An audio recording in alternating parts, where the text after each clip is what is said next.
మన రక్షణను కాపాడుకుంటూ స్వార్థకు ఆటంకము లేకుండా జీవించడమే క్రైస్తవ్యం. ప్రైజ్ లార్డ్, అందరికీ వందనాలు. ఈ సమయంలో మీ ముందుకు నేను చిన్న విషయాన్ని మాట్లాడదామని వచ్చాను. ప్రతి సంవత్సరము రాఖీ పౌర్ణమి ఈ పండుగ రాగానే చాలామంది క్రైస్తవ కుటుంబాలలో మరి కొంత గలిబిలి అటు ఇటుగా ఉంటుంటారు. అయితే కొంతమంది అన్నదమ్ములు దేవుని నమ్మరు, చెల్లెలు అక్కజెలను నమ్ముకుంటారు, అక్కజెలను మరి దేవుని నమ్మరు, అన్నదమ్ములు నమ్ముకుంటారు. ఇలాంటి కుటుంబాలు చాలా ఉంటాయి. సరే, ఎవరిష్ట దైవాన్ని వాళ్ళు పూజించుకోవచ్చు, అది స్వేచ్ఛ, ఎవరిష్టం వాళ్ళది, దానికి నేను ఏ ఆటంకం చేయను. కానీ క్రైస్తవుని ఉద్దేశించి మనము ఈ సమాజంలో కొన్ని నైతిక విలువలు, నీతి సంబంధమైన నైతిక విలువలు, అక్క, అన్న, తమ్ముడు, చెల్లి, తల్లి, మానవులలో ఉండే ఈ నైతిక విలువలను మనం కాదనగలమా? వాటిని మనం ఎప్పుడు తుణీకరించకూడదు. ఈ నైతిక విలువలకు మనం ఎప్పుడు ఆటంకం చేయొద్దు.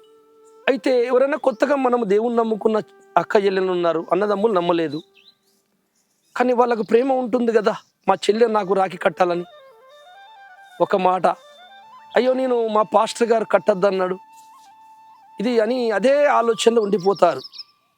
అయితే కొత్తగా నమ్ముకున్న వారికి నేను చెప్తున్నాను, పాత వాళ్ళకి అలవాటు పడిపోయింది కనుక సరే బాగలేదు, అలాగే ఉండండి.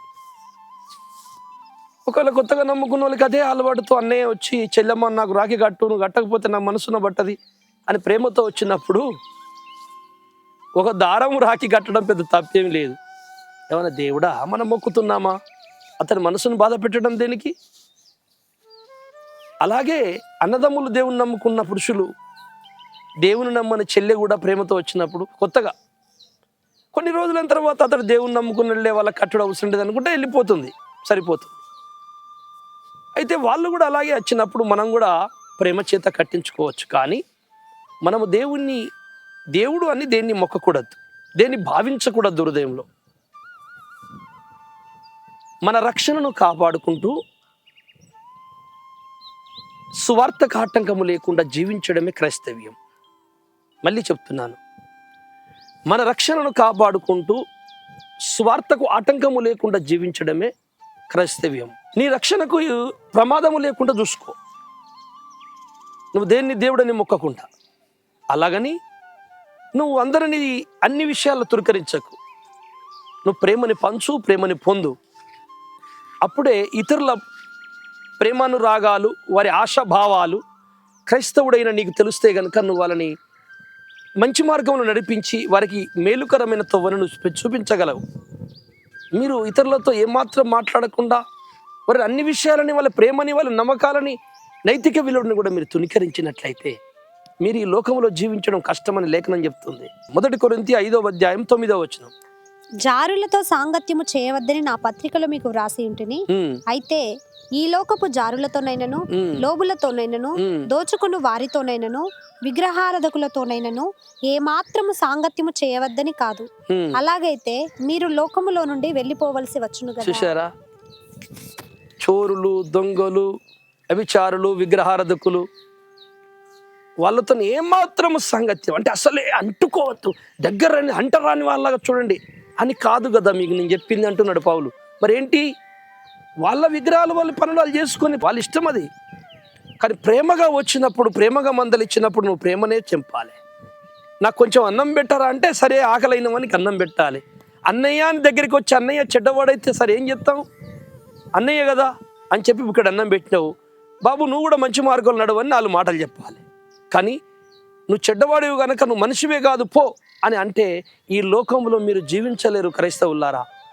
లోకం నుండి బయటికి వెళ్ళిపోవాల్సి వస్తుంది. మనం ఎవరిని కాపాడతాము, ఎవరికి మేలు చేస్తాము, ప్రేమ పంచండి, ప్రేమను పొందండి అని బైబిల్ మనకు నేర్పిస్తుంది.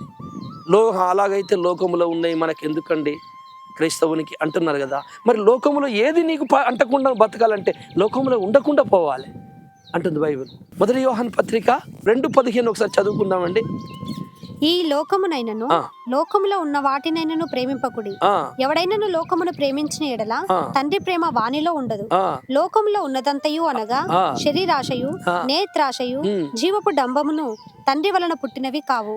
లోకములో ఉన్నాయి కొన్ని నేత్రాశ, శరీరాశ, సజీవపు డమ్మములు, వాటి జోలికి వెళ్ళకండి సార్. ప్రేమ, మానవత్వం, మంచితనము, అన్న, చెల్లి, అక్క, తమ్ముడు అనే నైతిక విలువలకైతే నువ్వు విలువీయాలి. లేకపోతే నువ్వెందుకు దేవుడి బిడ్డవి? ఎవ్వరు కూడా బాధపడకండి. దయచేసి కొత్త వారు ఎవరైనా దేవుడిని నమ్ముకున్న మీ అన్నదమ్ములు వచ్చి నాకు కట్టండి అంటే కట్టించుకోండి, పెద్ద తలకాయ నొప్పి ఏం లేదండి. మీ చెల్లెని వచ్చి కడతానంటే కట్టించుకోండి. అక్క చెల్లెళ్ళు నమ్ముకున్న వాళ్ళు పోయి మీ అన్నయ్యలో కట్టాలి, నువ్వు కట్టాలని మీ అన్నయ్య కోరుకున్నప్పుడు అయ్యో ఆ ప్రేమ చేత కట్టు, ఏం పెద్ద బాధ ఏం లేదు. దాంతో నీ రక్షణ వచ్చేది లేదు, రక్షణ పోయేది లేదు. ఒక్కటైతే అవుతుంది ఆ పని చేస్తే. ఏంటంటే తెలుసా, నా చెల్లికి నా మీద ప్రేమ ఉంది, మా అన్నయ్యకు నా మీద ప్రేమ ఉంది. ఒకటి. రెండవది, ప్రపంచానికి ఎంత మేలో మీకు ఇప్పుడు చెప్తానిగా. ఒకసారి ఒక భార్య భర్తలు ఉన్నారు. తన భర్తకి ఒక ఆఫీస్ అమ్మాయో లేకపోతే పక్కింటి అమ్మాయో, అందంగా ఉన్న ఒక అమ్మాయి రోజు వచ్చి మందలిస్తుంది, నవ్వుతూ సనువుగా తన భర్తతో మాట్లాడుతుంది. అప్పుడు భార్య అనుకుంటుంది, ఈమె నా భర్తతో ఇంత సనువుగా మాట్లాడుతుంది కదా, ఏదన్నా అక్రమ సంబంధం ఉందేమో, నువ్వు ఎందుకు మాట్లాడుతున్నావు ఆమెతోని అని అప్పుడప్పుడు అంటూనే ఉంటుంది. ఆమెను కూడా గద్దిస్తుంటుంది. అనుమానం ఉంటుంది ఆమె లోపల, బయటికి చెప్పదు. అయితే ఒకనాడు రాఖీ పండుగ వచ్చింది. ఆమె రాఖీ పట్టుకుని వచ్చి అన్నయ్య అని చెప్పింది, రాఖీ కట్టింది. ఇప్పుడు చెప్పండి, అనే భార్య మనసు ఏమవుతుంది? నేను చాలా తప్పుగా అపార్థం చేసుకున్నాను రా నా భర్తనని. భార్య భర్తల్లో పెరుగుతున్నటువంటి విషము, వ్యతిరేకత, అసమాధానము పూర్తిగా తొలగిపోతుంది. అంటే దీని ద్వారా కొంత మేలే జరిగింది కదా. అవును, అక్రమ సంబంధాలు కూడా తొలగిపోయే అవకాశం ఉంటుంది. అక్రమ సంబంధాలు ఉన్నాయన్న సందేహాలు, అనుమానాలు, భార్యకు భర్త మీద, భర్త మీద, దీని ద్వారా కొంత మేలు మేలు జరుగుతుంది ప్రపంచానికి. కనుక మేలుకరమైంది మనం ఎందుకని తునకరించాలి? నేను అందుకే అంటున్నా, బతికున్న తల్లిదండ్రుల కాళ్ళు మొక్కండి. వాళ్ళు అన్యులైతేంది, క్రైస్తవులు అయితేంది, తల్లిదండ్రులే కదా, పెద్దలకు విలువీయండి, ఏం కాదు, దేవుడు ఏమన్నాడు. కానీ చచ్చిపోయిన తల్లిదండ్రులు సమాధిలో ఉన్నారే, సమాధికి వెళ్ళి మొక్కకండి, అది విగ్రహం అవుతుంది నీకు. నీ చర్చికి వచ్చి నేను మొక్కుతా, నా గుడికి వచ్చి నువ్వు మొక్కు అంటే వెళ్ళకండి, నీకు ప్రమాదమే, ఆయనకు ప్రమాదమే. కానీ రాఖీ కానీ, ఏదైనా ప్రేమగల్ల పని కానీ, ఓ మరణం కాడికి, సావు కాడికి కానీ, ఓ పెళ్లి కాడికి కానీ, ఒక సారీ ఫంక్షన్కి కానీ, ఇలాంటి చిన్న వీటి విషయంలో దేవుడు అభ్యంతరం చెప్పలే. వెళ్ళొచ్చు, తినచ్చు, ప్రార్థన చేసుకొని వాళ్ళు మీ దగ్గరికి, మీరు వారి దగ్గరికి అంతా వెళ్ళొచ్చు. ఒక్క విగ్రహానికి అర్పించినది విగ్రహానికి మొక్కడమే తప్ప క్రైస్తవునికి ఏదొద్దన్నాడు దేవుడు అని అట్లా అనుకుంటే మీరు ఈ లోకం నుంచి మీరు వెళ్ళిపోవచ్చు. యెహోషువ గ్రంథంలో ఇరుకో గోడల మీద రాహాబు అనే వేశ్య ఉండేది. ఇశ్రాయేలు అక్కడికి వచ్చారు, వేగుల వారు అక్కడికి వెళ్ళారు. వాళ్ళు వచ్చారని అక్కడ రాజుకు తెలిసింది. వాళ్ళు చంపేద్దామని ప్రయత్నించినప్పుడు ఆ వేశ్య, గోడల మీద ఉన్న వేశ్య వారిని కిటికీల గుంట దించి పంపించేసి తప్పించి కాపాడింది. అయితే నిన్ను కాపాడుతున్నాము కదా, మాకు సాయం చేయండి, మీ యెహోవా దేవుడు గొప్పవాడు, మీరు వచ్చి దేశాన్ని మీరు స్వాధీనం చేసుకుంటారు. అయ్యా, మీ దేవుడు ఎంత పరాక్రమశాలో మాకు తెలుసు, ఎర్ర సముద్రం పాయలు చేసింది కూడా మేము విన్నాము, దయచేసి మా కుటుంబాన్ని నన్ను కాపాడని ఆ వేశ్య రహాబు 2 చేతులతో నమస్కరిస్తే వాళ్ళు ఒకటే మాట చెప్పిండ్రు, మమ్మల్ని ఏ కిటికీ నుండి దించుతారో ఆ కిటికీ మీరు ఏం కట్టండి, ఎర్రని దారము కట్టండి, ఆ దారంకి ఆ కిటికీ ఉంటేనే మిమ్మల్ని కాపాడతాం. అంటే గుర్తు అండి, అంతే, గుర్తు. దేవుడు కాదు, అది గుర్తు. ఒకవేళ నువ్వు దారం కట్టకపోతే, నువ్వు నశించిపోతే మా చేతుల్లో దానికి మేము పాత్రులంగా, మమ్మల్ని కాపాడినందుకు మేము మా ధర్మం మేము చేస్తామని చెప్పారు. కయ్యూనుకు ఒక ముద్ర వేశాడట దేవుడు, ఒక గుర్తు, వీడిని చంపకండి అని. చూసారా? పౌలు అంటాడు గలతీ పత్రికలో, యేసుక్రీస్తు యొక్క ముద్రలు కలిగి ఉంటుంది అంటే పరిశుద్ధాత్మ యొక్క అంతరంగపు ముద్ర గురించి చెప్తున్నాడు ఆయన, ఒక గుర్తు. అలాగే ఈ లోకములో కూడా అన్నదమ్ముల అక్కజల్లిన ప్రేమకు గుర్తుగా ఒక రాఖీ అనేది కడుతున్నారు. దాన్ని తునికరించకండి. ఒకవేళ పాత క్రైస్తవులు ఆల్రెడీ కట్టట్లేదంటే కట్టకుండానే ఉండండి, కట్టించుకోకండి. ఆల్రెడీ కొత్తగా ఎవరైనా నమ్ముకుంటే వాళ్ళని మీరు డిస్టర్బ్ చేయకండి. అక్క మరి నమ్ముకొని సంవత్సరం అయింది కదా, మా అన్నయ్య కడతా అంటే ఏమంటాడు, కట్టించుకో అక్క, ఏం కాదు కానీ దేవుడిని మొక్కగాను. అలా ప్రేమను కలపండి, పెడదీయకండి. అలా ప్రేమ ఉండడం ద్వారా అతడు కూడా రక్షణలోకి వచ్చి కాపాడబడతాడేమో, మంచి మార్గంలోకి వస్తాడేమో. ప్రేమను ఎందుకంటే దుఃఖపెట్టడం, ప్రేమని సంతోషపెట్టి ప్రేమని అభివృద్ధి పరచుదాం, ప్రేమ అనే పంటని భూమి మీద పండించుదాం.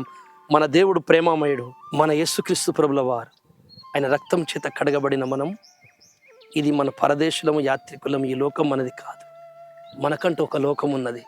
ఇదియే క్రైస్తవుని యొక్క శుభప్రదమైన నిరీక్షణ. ఇట్టి నిరీక్షణ మీద మనం గురిపెట్టి లోకములో ఉన్న వారిని కాపాడదాం. దేవుడు మిమ్మల్ని దీవించును గాక. మీ అందరికీ ప్రైజ్ లార్డ్. దేవా, ఈ మాటలు నా ప్రజల హృదయాల్లో అర్థమై స్ఫూర్తించులాగున సహాయము చేయమని యేసయ్య పేరిట ప్రార్థిస్తున్నాను తండ్రి.